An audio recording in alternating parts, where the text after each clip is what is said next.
Bloodborne is a game that could best be summed up with the phrase, well, that's a thing I've seen now. Don't get me wrong, it's a good game. It's a great game.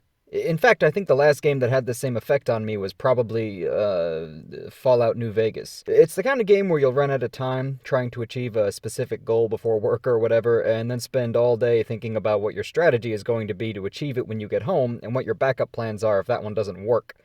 It's the kind of game where you'll have 4 simultaneous playthroughs happening at once, because each build is different and it changes how you experience the game. It's the kind of game where you give up before the first boss in 2018 and then don't play it again for 2 years until you finally decide to give it another shot because you don't have anything else worth playing in your library. I won't lie to you, I kinda had to force myself to get into Bloodborne. I really liked it from an aesthetic standpoint, and I thought the world and characters looked interesting, but the high difficulty curve honestly kept me out of it for a long time. Now don't get me wrong, I like a challenge, but I just didn't see the appeal in repeatedly punching myself in the groin for no reason. Now as of the time of writing this, I have over 70 hours in it, and as someone who peaked in high school, it gave me a sense of accomplishment I haven't felt in a while. I actually hadn't played any From Software games before Bloodborne. Not that I wasn't interested, but I think, like a lot of people, the community around the Soulsborne games pushed me away from it in what I like to call the Rick and Morty effect. You're both pieces of shit. Yeah, I can prove it mathematically. Actually, let me grab my whiteboard. This has been a long time coming anyway. But you know what? I liked Bloodborne. If you feel the way I did about the Souls series, I think this is a great introduction to the genre. And now that I've checked out Dark Souls a little bit, I can say the combat is entirely different, but they all more or less revolve around you being a very squishy but determined individual who has to fight their way through hordes of enemies while making sure that their sword arm not only doesn't get too tired, but also remains firmly attached where it belongs. Now, when I first started playing Bloodborne, I got stuck really early on and eventually ended up quitting because I just didn't see any good reason to move on if I was just going to get pummeled into the dirt every time I poked my head out the door.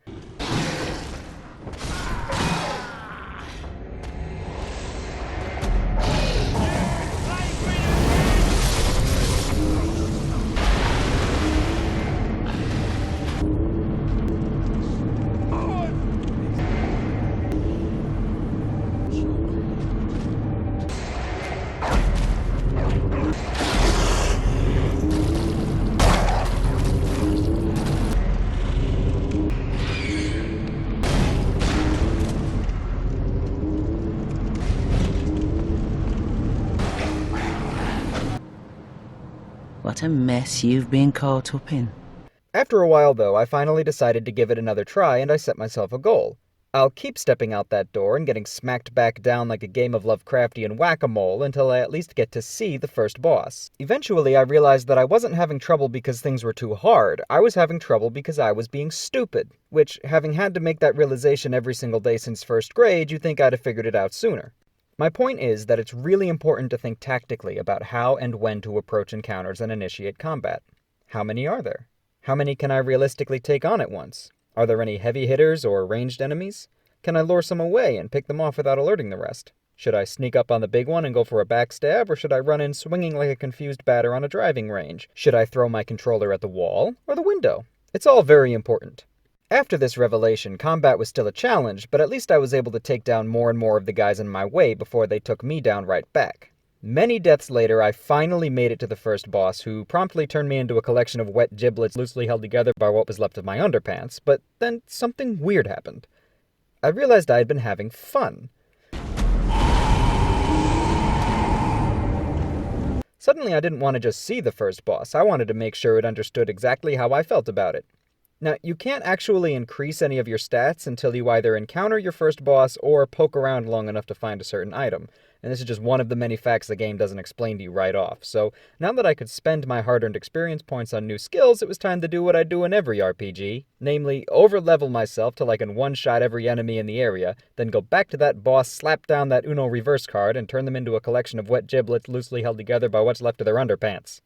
After doing exactly that, I moved into the next area, confidently stepped out of the safe zone, and immediately got smashed into liverwurst by a 7-foot-tall pilgrim with a stick. You see, difficulty spikes between areas, and every enemy has a unique moveset, as well as different strengths and weaknesses, and the only way to learn what they are is trial and error. This is all well and good when an enemy's moves more or less match their look, but things get a little murky when you only have half a second to figure out the difference between an enemy pulling their hand back to telegraph a single swiping attack that you can interrupt with an attack of your own, and an enemy pulling their hand back slightly farther to telegraph that they're about to lunge at you and repeatedly slap you with a 7 million hit stun lock combo that leaves you dazed, confused, and more than a little dead.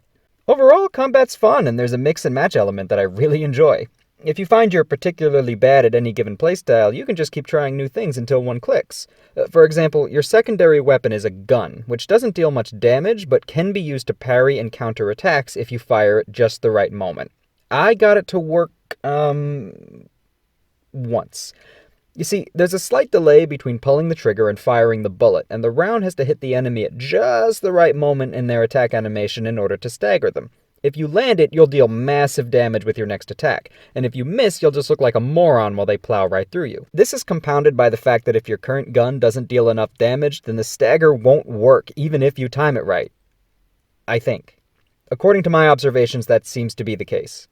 I tried for a while to consistently land counterattacks, but eventually I realized that I was basically garbage at it and was much better at dodging incoming attacks and countering with strikes to the back. Eventually, the gun just became a way to knock a few hit points off of tough enemies before engaging them in close range.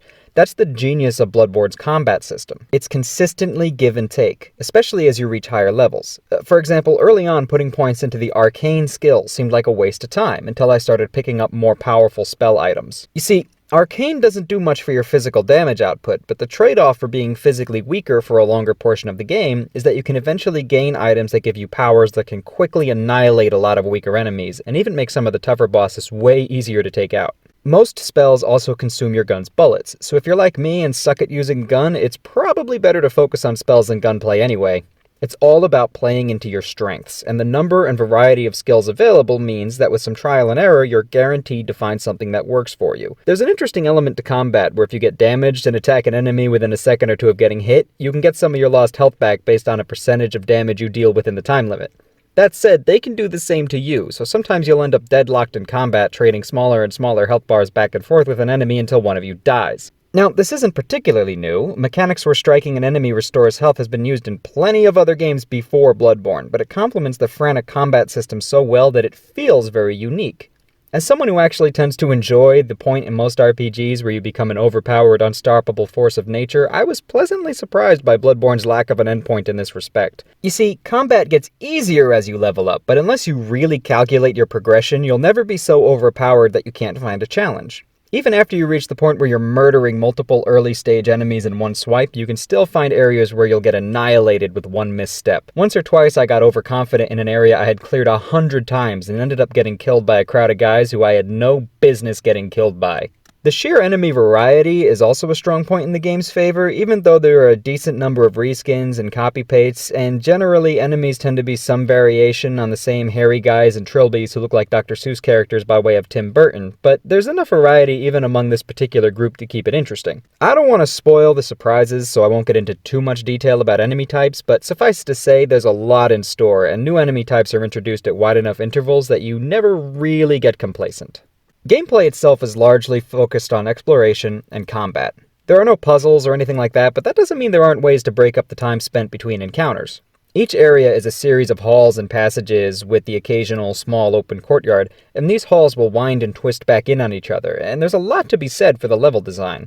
Sometimes you'll trek through hall after hall for an hour or two fighting your way through waves of enemies, only to open a locked gate and find yourself right back where you started.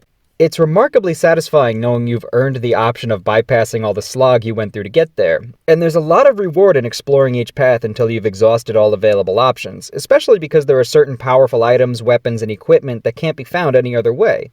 There's even a couple of secret areas that, well, okay, for the most part secret areas don't offer much other than one or two consumable items that you'll find in other places anyway, but that just makes the ones that do have special items and enemies in them even more exciting. Alright. Now let's talk about the bad stuff.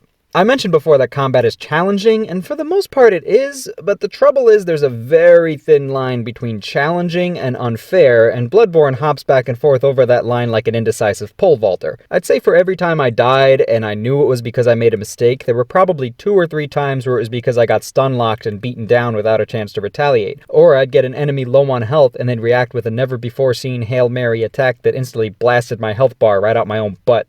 Or I'd get stuck on geometry and be unable to attack or dodge incoming strikes. Or the camera would get distracted by a really nice brick and decide to focus on that instead of the 30-foot-tall skeleton demon currently trying to turn my ribcage into a vegetable planter. It's also super easy to completely miss attacks. Enemy hitboxes can be completely nonsensical, causing your weapon to just swipe right through certain enemies and bosses because you didn't realize you were supposed to swing directly into the rising sun between 10 and 11:30 a.m. on a Tuesday morning in late February in order to make contact. One of my biggest issues, though, is with the lock-on function in combat. Sometimes it just straight up doesn't work.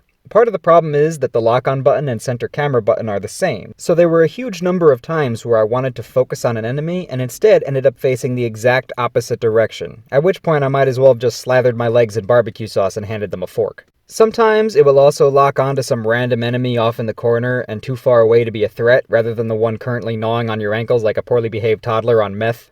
The point is, combat is great, but far from perfect, and even if you're someone like me who's fully aware that they kinda suck at it, there'll be a huge number of unfair deaths and setbacks. This is compounded slightly by the fact that leveling skills, buying items, and upgrading weapons all use the same currency. This currency is called blood echoes, and it's obtained from certain items or killing enemies, and dying causes you to lose all of them.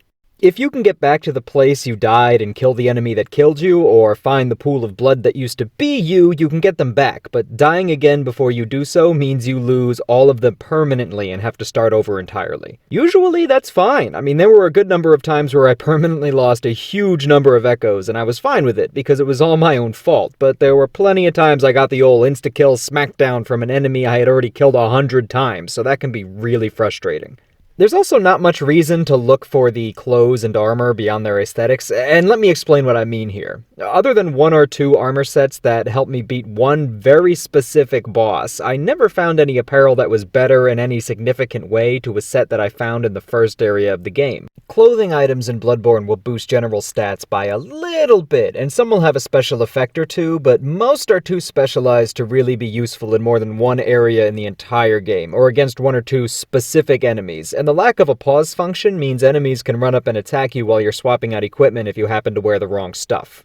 In general, I found there's 2 sets that you can find early on that are really just variations of each other, and they're both well-rounded enough that you never really need to wear any other armor the entire game. I mean, even if you gain access to the Old Hunters DLC, the armor found there is for some reason worse than what you'll find in the main game.